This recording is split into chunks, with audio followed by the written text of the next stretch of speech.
DGISI की तकर्री के लिए जो कानूनी तरीका है वो इख्तियार किया जाएगा। उसके ऊपर भी दोनों का इत्तफाक राय है। उसमें जो अथॉरिटी है वो वज़ीर-ए-आज़म की है।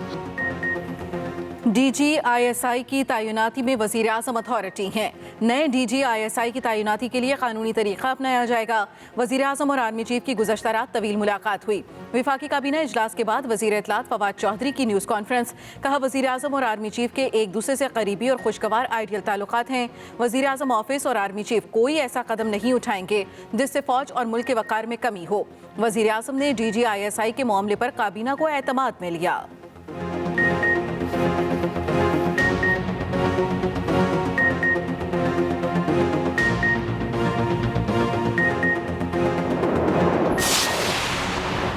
पाक फौज में अहम ओहदों पर तैनातियों के हवाले से कोई इख्तिलाफ नहीं।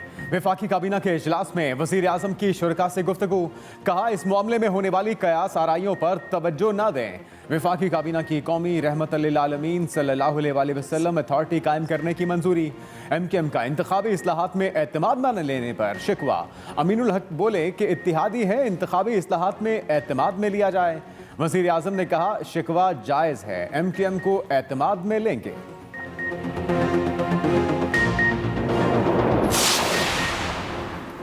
हुकूमत का कौमी असम्बली और सेनेट के इजलास फौरी तलब करने का फैसला। मुशीर पार्लिमानी अमूर डॉक्टर बाबर अवान की स्पीकर कौमी असम्बली असद कैसर से अहम मुलाकात। इजलास बुलाए जाने से मुतालिक मुशावरत की। डॉक्टर बाबर अवान का कहना है कि कौमी असम्बली और सेनेट के इजलास फौरी तलब कर लिए गए हैं। बाबर अवान ने वज़ीर आज़म इमरान खान से भी मुशावरत की।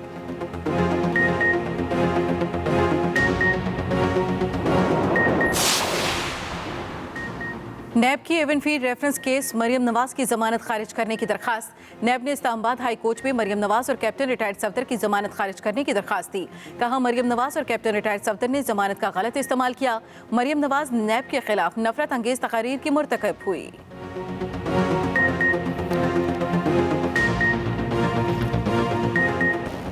मीनार पाकिस्तान केस गोरख धंधा बन गया। रोज नित नए इंकशाफात।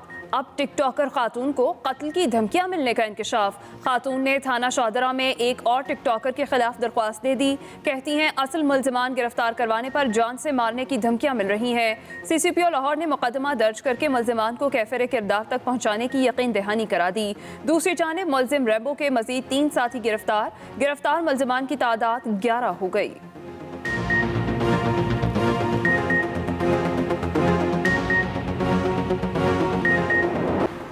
सुप्रीम कोर्ट का दौरान सर्विस इंतकाल करने वाले मुलाजमीन के बच्चों की नौकरी पर अहम फैसला। 2005 के बाद इंतकाल करने वालों के बच्चे ही मुलाजमत के अहल होंगे। इससे पहले इंतकाल करने वालों के बच्चों पर वज़ीर-ए-आज़म पैकेज नहीं लगता। चीफ जस्टिस ने रिमार्क्स दिए कि बाप की जगह बेटे को नौकरी देने का कानून ही अजीब व गरीब है।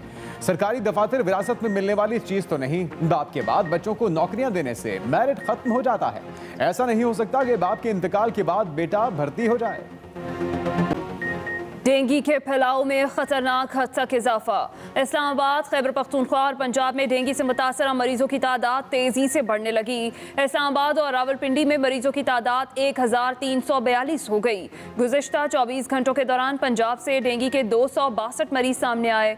लाहौर में 856 मकामात से लार्वा तल्फ किया गया। खैबर पख्तूनख्वा में मरीजों की तादाद बढ़ने पर अस्पतालों में बेड कम पड़ने लगे। तर्जुमान के मुताबिक मरीजों के लिए मजीद बेड मखसूस किए जाएंगे।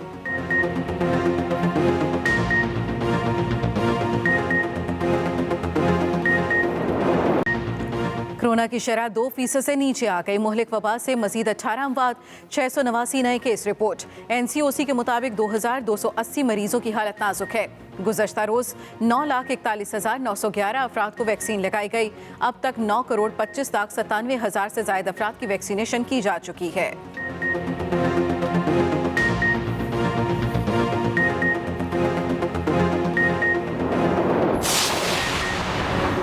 डॉलर की कीमत 171 रुपए से बढ़ गई। इंटरबैंक मार्केट में 42 पैसे इजाफे से $1 की कीमत 171 रुपए 16 पैसे हो गई। दूसरी जानिब पाकिस्तान स्टॉक एक्सचेंज में शदीद मंदी के बाद कुछ बेहतरी। 100 इंडेक्स में 43,690 की सतह पर ट्रेड किया गया।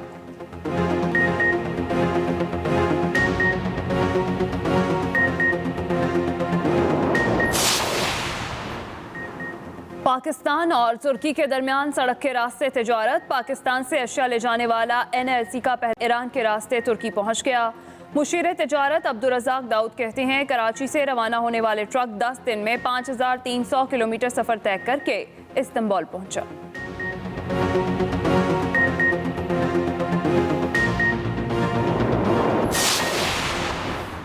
पंजाब हुकूमत का कोहे Salman public schools of excellence के क़याम का असूली फैसला। वज़ीर आला उस्मान बुज़दार ने सिफारिशात को जल्द हतमी शक्ल देने की हिदायत कर दी। Infrastructure development authority Punjab schools का मास्टर प्लान तैयार करेगी। उस्मान बुज़दार का कहना है इंतहा पसंदी और जहालत के खिलाफ तालीम मौसर हथियार है। उधर वज़ीर आला पंजाब से रुकन कौमी असम्बली सनाउल्ला मस्तिखेल की मुलाकात, हल्के के मसाइल से आगाह किया। वज़ीर आला उस्मान बुज़दार के मसाइल जल्द हल कराने की यकीन दहानी।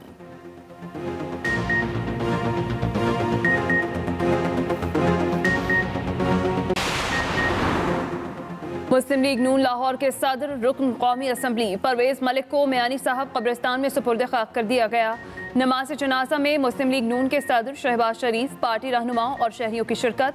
अपोजिशन लीडर ने ट्वीट किया, मेरे दोस्त मेरे साथी अलविदा। परवेज़ मलिक खूबसूरत इंसान थे, वो भरोसामंद साथी और सच्चे पार्टी लीडर थे।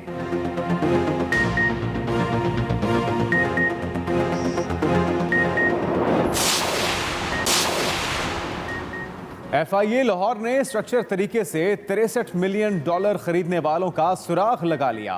FIA ज़राए के मुताबिक डॉलर की तरसील को दानिस्ता तौर पर $35,000 से कम रखा जाता है ताकि स्टेट बैंक को पता न चल सके। $35,000 से कम मिकदार जाहिर करके हजारों ट्रांजैक्शंस की गई। सिर्फ 100 अफराद को स्ट्रक्चर तरीके से $63 मिलियन फरोख्त किए गए। मुनज़्ज़म मनी लॉन्ड्रिंग से सिर्फ डॉलर की होर्डिंग को खुफिया रखने के लिए इस्तेमाल किया गया।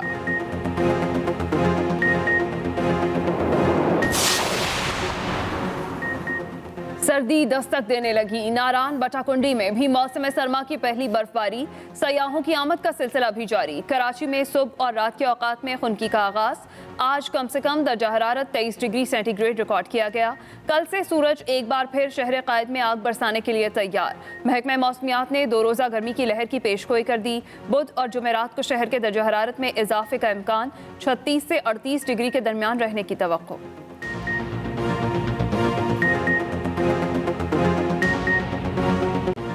आगाज अहम खबर से। वज़ीर आज़म और आर्मी चीफ की गुज़श्ता रात तवील मुलाकात हुई। वफाकी वज़ीर इत्तलात फवाद चौधरी की काबीना इजलास के बाद न्यूज़ ब्रीफिंग, जिसमें उन्होंने बताया कि वज़ीर आज़म और आर्मी चीफ की गुज़श्ता रात तवील मुलाकात हुई है।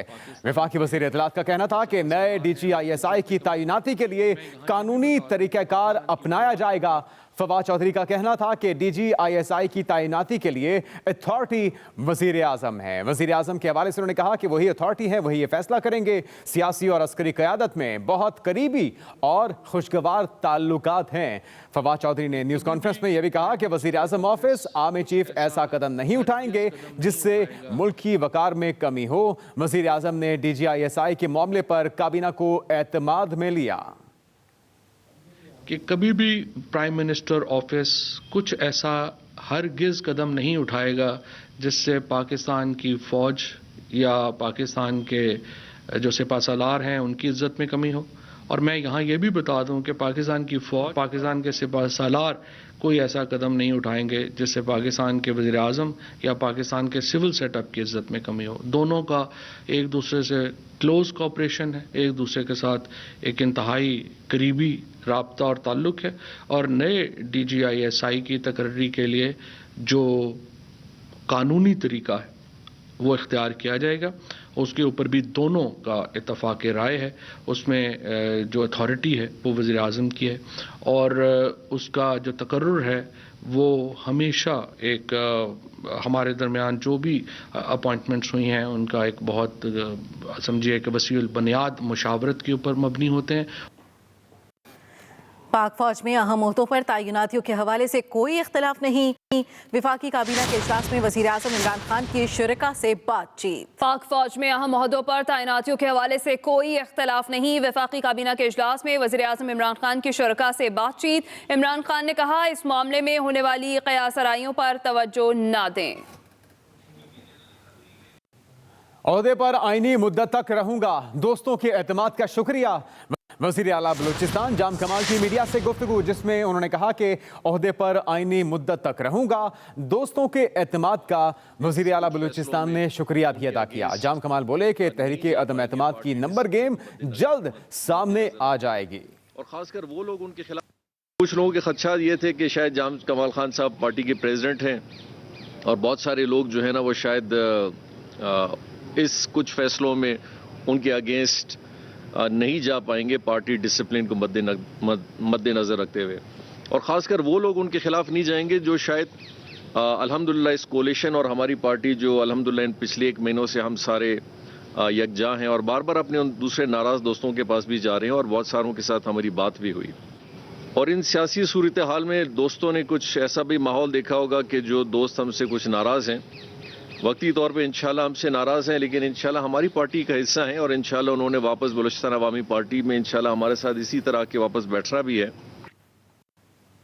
नैब ने इस्लामाबाद हाई कोर्ट में मरीम नवाज और कैप्टन रिटायर्ड सफदर की जमानत खारिज करने की दरख्वास्त दायर कर दी। दरख्वास्त में कहा गया एहतसाब अदालत ने मरीम नवाज को 7 साल कैद और 2 मिलियन पाउंड जुर्माने की सजा सुनाई। सजा के खिलाफ अपील ताखाल जेर इल्तवा है। अपील पर गुज़श्ता 8 समातों में 5 मरतबा अपील कुनंदगान ने इल्तवा मांगा। जमानत की रियायत का गलत इस्तेमाल किया गया। मरीम नवाज ने नैब के खिलाफ नफरत अंगेज तकारीर की, अदालत का एहतराम मलहूज नहीं रखती, हर पेशी को सियासी थिएटर समझती हैं। न्यूज़ कॉन्फ्रेंस में हाई रैंक ऑफिशल्स और नैब के खिलाफ कमेंट्स इश्तियाल अंगेज होते हैं। 19 सितंबर 2018 को सजा मुअत्तल करके जमानत देने का फैसला कलअदम करार दिया जाए। नून लीग रहनुमा शाहिद खाकान अब्बासी कहते हैं मुल्क में एहतसाब का सर्कस जारी है। नैब ऑर्डिनेंस को चैलेंज किया जाएगा। हुकूमत की तमाम तवज्जो चेयरमैन नैब की तौसीह पर है। मईशत तबाह हो रही है, महंगाई की किसी को परवाह नहीं। एक ऑर्डिनेंस के जरिए चेयरमैन नैब को इख्तियार दिया गया है कि जब तक अगला चेयरमैन नहीं आता तो ये चेयरमैन बरकरार रहेगा। तो इसी से सारे एहतसाब की हकीकत वाज़ेह हो गई है कि आज पूरा एहतसाब का अमल जो है वो एक चेयरमैन के सिर पर है। ये हुकूमत ने जो भी पॉलिटिकल इंजीनियरिंग करनी है, जो भी तमाशे करने हैं, जो खेल खेलने हैं, जो अपोजिशन को दबाने की कोशिश करनी है, जो अपनी चोरी बचाने की कोशिश करनी है, वो इसी नैब चेयरमैन के ज़िम्मे है।